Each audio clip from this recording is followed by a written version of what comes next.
Hi പ്രിയമുള്ളവരെ, എല്ലാവർക്കും നമസ്കാരം.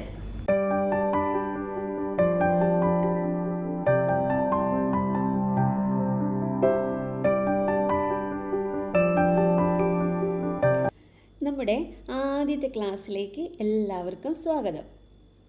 ക്ലാസ് കേൾക്കാൻ എല്ലാവരും റെഡിയാണല്ലോ അല്ലേ? നോട്ട് ബുക്കും എടുത്തോളൂ.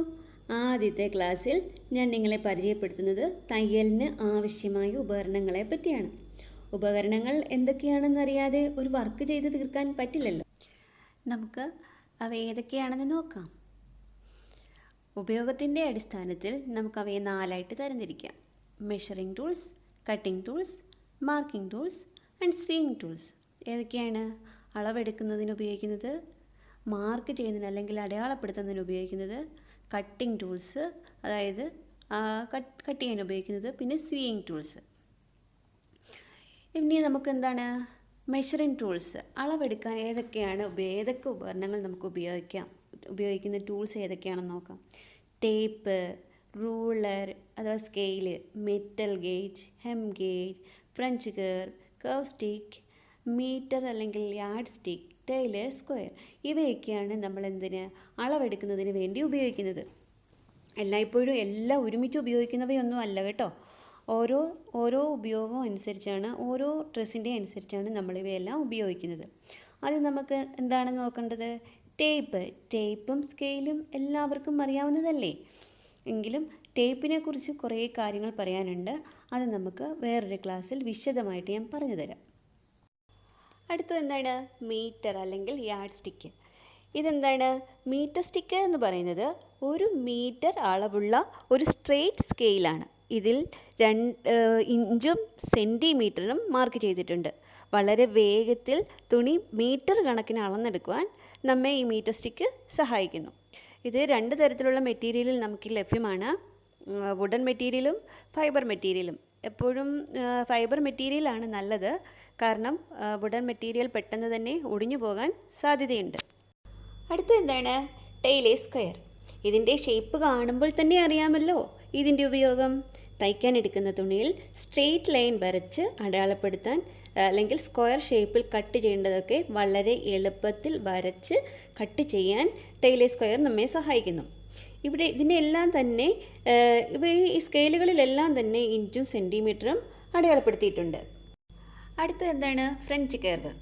ഇത് പ്രധാനമായിട്ടും കൈക്കുഴി അതായത് ആംഹോള്, നെക്ക് എന്നിവയൊക്കെ ഷേപ്പ് ചെയ്യുന്നതിന് വേണ്ടിയാണ് ഉപയോഗിക്കുന്നത്.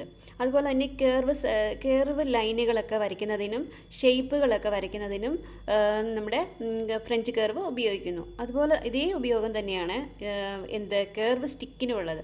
അതായത് നമുക്ക് ഡ്രസ്സിൽ ഷേപ്പ് ചെയ്ത് വരയ്ക്കാൻ കർവ്ഡ് ആയിട്ടുള്ള ഷേപ്പുകൾ വരച്ച് അടയാളപ്പെടുത്തി കട്ട് ചെയ്യുന്നതിനാണ് കർവ് സ്റ്റിക്ക് ഉപയോഗപ്പെടുത്തുന്നത്. അടുത്തതായിട്ട് നമുക്ക് മെറ്റൽ ഗേജും ഹെം ഗേജും എന്താണെന്ന് നോക്കാം. ഒരു ഡ്രസ്സ് മേക്ക് ചെയ്യുമ്പോൾ ബോട്ടം സൈഡ് ഒരുപോലെ ഫോൾഡ് ചെയ്ത് അല്ലെങ്കിൽ മടക്കി അടിക്കണമല്ലോ. മടക്കി അടിക്കുന്നത് അല്ലെങ്കിൽ ഫോൾഡ് ചെയ്യുന്നത് എല്ലായിടത്തും ഒരേ അളവിൽ കിട്ടുന്നതിന് വേണ്ടി ഉപയോഗിക്കുന്ന ഒരു ഉപകരണമാണ് മെറ്റൽ ഗേജും ഹെം ഗേജും. ഇത് നമ്മൾ ഡ്രസ്സ് ചെയ്യുമ്പോൾ എങ്ങനെയാണ് ഇത് ഉപയോഗിക്കുന്നതെന്ന് പ്രാക്ടിക്കലായിട്ട് ഞാൻ പറഞ്ഞു തരാം. ഇവയെല്ലാം തന്നെ നമുക്ക് ശരിയായിട്ടുള്ള രീതിയിൽ അളവെടുക്കുന്നതിന് സഹായിക്കുന്ന ഉപകരണങ്ങളാണ്. ഇനി നമുക്ക് മാർക്കിംഗ് ടൂൾസ് ഏതൊക്കെയാണെന്ന് നോക്കാം അല്ലേ? ഏതൊക്കെയാണ് marking tools? Tracing wheel, tailor's chalk, tracing paper, soft pencil. ഇവയൊക്കെയാണ് നമ്മുടെ മാർക്കിംഗ് ടൂൾസ്. ഇനി എന്താണ് ട്രേസിംഗ് വീല്? ഇതൊരു ഹാൻഡിലുള്ള സിക്സാഗ് ഷേപ്പിലുള്ള ഒരു റോളറാണ്. നമ്മുടെ ഫേസിങ്ങിലുള്ള അളവുകൾ അടിയിലുള്ള തുണിയിലും ഒരുപോലെ കിട്ടുന്നതിന് വേണ്ടി ഉപയോഗിക്കുന്ന ഒരു ഉപകരണമാണ് ഇത് വരച്ചിട്ട അളവിലൂടെ അല്ലെങ്കിൽ ഷേപ്പിലൂടെ അമർത്തി റോൾ ചെയ്യുമ്പോൾ അടിവശത്തുള്ള തുണിയിലും ഈ അളവുകൾ പതിയുന്നു. എളുപ്പത്തിൽ എല്ലാ തുണിയിലും അളവുകൾ മാർക്ക് ചെയ്തെടുക്കുവാൻ ഈ ട്രേസിംഗ് വീൽ നമ്മെ സഹായിക്കുന്നു. അടുത്തത് എന്താണ്? Tailor's chalk. ഏറ്റവും കൂടുതൽ ആളുകൾ അല്ലെങ്കിൽ ടൈലേഴ്സ് ഉപയോഗിക്കുന്ന ഏറ്റവും ഇമ്പോർട്ടൻ്റ് ആയിട്ടുള്ള ഒരു മാർക്കിംഗ് ടൂളാണ് ടൈലേഴ്സ് ചോക്ക് അല്ലെങ്കിൽ ഫാബ്രിക് ചോക്ക് എന്നും പറയാം. ഇത് പല ഷേപ്പിലും പല കളറിലും പല കമ്പനികളുടെ ലേബലിലും ലഭിക്കുന്നുണ്ട്. ഏതാണെങ്കിലും ഉപയോഗം ഒന്ന് തന്നെയാണ്. വാങ്ങുമ്പോൾ സോഫ്റ്റ് ആയിട്ടുള്ളത് വാങ്ങാൻ ശ്രമിക്കുക. എൻ്റെ അഭിപ്രായത്തിൽ സ്ക്വയർ ഷേപ്പിലുള്ള സോഫ്റ്റ് ചോക്കാണ് നല്ലത്. പെട്ടെന്ന് ഒടിഞ്ഞു പോകാൻ സാധ്യതയുണ്ടെങ്കിലും മാർക്ക് ചെയ്യാൻ എളുപ്പമാണ്. അടുത്ത എന്താണ്? Tracing paper. ഇതൊരു ട്രാൻസ്പെറൻറ്റ് പേപ്പറാണ്. ഏത് അളവുകളും ഡിസൈനുകളും ഈ പേപ്പർ മുകളിൽ വെച്ച് വരച്ചെടുക്കാനായിട്ട് സാധിക്കും. പിന്നെന്താണ്? Soft pencil. ടൈലേഴ്സ് ചോക്ക് പോലെ തന്നെ മാർക്ക് ചെയ്യാൻ ഉപയോഗിക്കുന്ന ഒരു ഉപകരണമാണ് സോഫ്റ്റ് പെൻസിൽ. ഇവയും നമുക്ക് പല കളറുകളിൽ ലഭ്യമാകുന്നുണ്ട്. എല്ലാവരും പ്രത്യേകം ശ്രദ്ധിക്കുക. അളവുകൾ മാർക്ക് ചെയ്യുന്നത് എപ്പോഴും തുണിയുടെ അകവശത്ത്, അതായത് റോങ് സൈഡിലായിരിക്കണം. ഒരിക്കലും നല്ല വശത്ത് മാർക്ക് ചെയ്യരുത്. പിന്നെ മാർക്ക് ചെയ്യാൻ ഈ പറഞ്ഞ ഏതെങ്കിലും ഒരു ടൂൾ വേണം ഉപയോഗിക്കാൻ. പേന, സ്കെച്ച് പെൻ, ക്രയോൺ എന്നിവയൊന്നും ഉപയോഗിക്കാതിരിക്കുക. ഓക്കെ. അടുത്തത് നമുക്ക് കട്ടിംഗ് ടൂൾസ് ഏതൊക്കെയാണെന്ന് നോക്കാം. ഏതൊക്കെയാണ്? Embroidery scissors, dress making shears, pinking shears, light trimmer, thread clipper, seam ripper അല്ലെങ്കിൽ സ്റ്റിച്ചിങ് റിപ്പർ. ഇവയൊക്കെയാണ് നമുക്ക് അവൈലബിൾ ആയിട്ടുള്ള കട്ടിംഗ് ടൂൾസ് സാധാരണഗതിയിൽ. പിന്നെ പലതരത്തിലുള്ള സിസേഴ്സ് അഥവാ കത്രികൾ നമുക്ക് ലഭ്യമാണല്ലേ. പേപ്പർ കട്ടിങ്ങിന് അല്ലെങ്കിൽ നമുക്ക് തുണി കട്ട് ചെയ്യാൻ ഇവയൊക്കെ പ്രത്യേകം തരത്തിലുള്ള കത്രികകളാണ് അല്ലെങ്കിൽ സിസേഴ്സാണ്. കട്ടിംഗ് സിസേഴ്സ് വാങ്ങുമ്പോൾ നമുക്ക് കൈക്കിണങ്ങുന്ന തരത്തിലുള്ളത് നോക്കി വാങ്ങണം. അതുപോലെ തന്നെ ഒരു കാരണവശാലും തുണി വെട്ടുന്ന കത്രിക എടുത്ത് അല്ലെങ്കിൽ സിസർ എടുത്ത് പേപ്പറോ മറ്റ് സാധനങ്ങളോ കട്ട് ചെയ്യരുത്.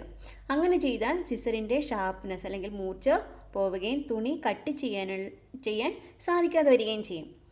പിന്നെ പ്രധാനമായും സിസർ താഴെ വീഴാതെ ശ്രദ്ധിക്കണം.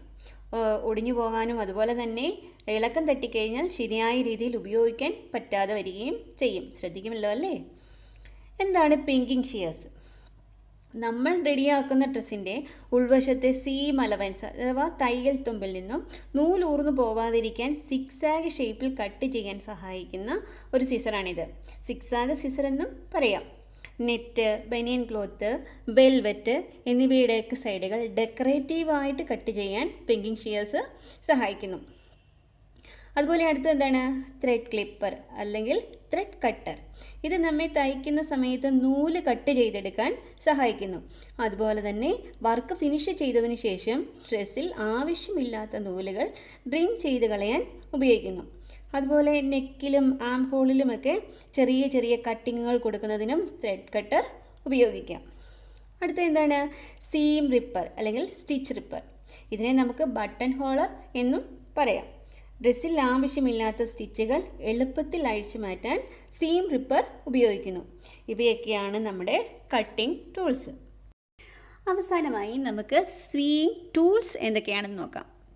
Needle pins, needle cushion, thread, needle threader, thimble ഇവയൊക്കെയാണ് സ്വീയിങ് ടൂൾസ്. എന്താണ് നീഡിൽസ്? നീഡിൽസ് എല്ലാവർക്കും പരിചയമുണ്ടായിരിക്കുമല്ലോ അല്ലേ? ഹാൻഡ് നീഡിലും മെഷീൻ നീഡിലും, അതായത് കൈസൂചിയും മെഷീൻ സൂചിയും എല്ലാവർക്കും അറിയാമല്ലോ അല്ലേ? നീഡിലിനെ കുറിച്ച് വിശദമായൊരു ക്ലാസ് ഞാൻ തരാം കേട്ടോ. ഇതിൽ പറഞ്ഞാൽ തീരില്ല. അതുമല്ല എല്ലാം കൂടി ഒന്നിച്ച് പറഞ്ഞാൽ അത് ക്ലാസ് മടുപ്പാക്കും. പിൻസ് എന്താണെന്ന് നോക്കാം. തയ്ക്കുമ്പോൾ ഏറ്റവും അത്യാവശ്യം വേണ്ട ടൂളാണ് പിന്നുകൾ. ബീഡ് പിൻ, ബോൾ പിൻ ഇങ്ങനെ പല പേരിൽ ലഭിക്കും. സാധനം ഒന്ന് തന്നെയാണ്. നമ്മുടെ ഉപയോഗം എന്താണെന്ന് വെച്ചാൽ കട്ട് ചെയ്യുമ്പോഴും തയ്ക്കുമ്പോഴും രണ്ട് തുണികൾ തമ്മിൽ തെന്നി മാറിപ്പോകാതിരിക്കാൻ പിൻ ചെയ്തു വെക്കാൻ ഇവ നമ്മെ സഹായിക്കുന്നു.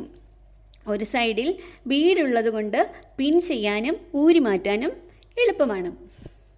അടുത്തെന്താണ്? പിൻ കുഷൻ. ഈ പിന്നുകൾ നഷ്ടപ്പെടാതെ ആവശ്യത്തിന് എളുപ്പത്തിൽ എടുക്കാവുന്ന രീതിയിൽ സ്റ്റോർ ചെയ്ത് വെക്കണമല്ലേ?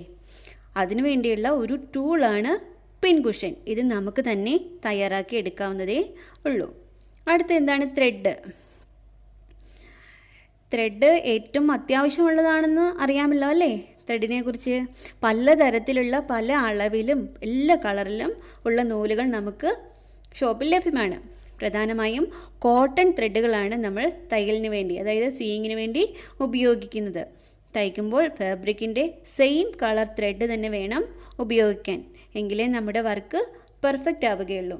ഇപ്പോൾ നമുക്ക് വിപണിയിൽ കിട്ടുന്ന നൂലുകളിൽ ഏറ്റവും നല്ല നൂല് എന്ന് തോന്നുന്നത് നമ്മുടെ വർദ്ധമാൻ എന്ന ബ്രാൻഡിൽ വരുന്ന നൂലാണ്. ഇനി അടുത്ത എന്താണ്? Needle threader. സൂചിയുടെ ഹോളിൽ വേഗത്തിൽ നൂല് കോർത്തെടുക്കാൻ സഹായിക്കുന്ന ഒരു ഉപകരണമാണ് നീഡിൽ ത്രെഡർ. ഇതൊരു മെറ്റൽ ടൂളാണ്.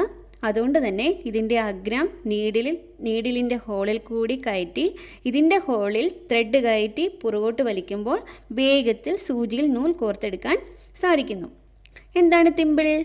ഹെം ചെയ്യുമ്പോൾ അല്ലെങ്കിൽ കൈത്തയ്യൽ ചെയ്യുമ്പോൾ വിരലിൽ സൂചി കൊണ്ട് മുറിവേൽക്കാതിരിക്കാൻ വിരലിലിടുന്ന ഒരു ടൂളാണ് ഇത്. അപ്പോൾ സ്വിങ് ടൂൾസ് എന്തൊക്കെയാണെന്ന് മനസ്സിലായല്ലോ അല്ലേ? അപ്പോൾ ഇന്നത്തെ ക്ലാസ് എല്ലാവർക്കും മനസ്സിലായി കാണുമെന്ന് വിശ്വസിക്കുന്നു. ഇനി ആരും ടൈലറിംഗ് ടൂൾസ് അറിയില്ല എന്ന് പറയരുത്. ക്ലാസ് ഇഷ്ടമായെങ്കിൽ ലൈക്കും ഷെയറും ചെയ്യാൻ മറക്കരുത്. നമ്മുടെ ചാനൽ ആദ്യമായി കാണുന്നവരാണെങ്കിൽ സബ്സ്ക്രൈബ് ചെയ്യുമല്ലോ അല്ലേ? നിങ്ങളുടെ വിലയേറിയ അഭിപ്രായങ്ങൾ കമൻറ്റ് ബോക്സിൽ അറിയിക്കുക. അപ്പോൾ ഇനി അടുത്ത ക്ലാസ്സിൽ കാണാം. താങ്ക്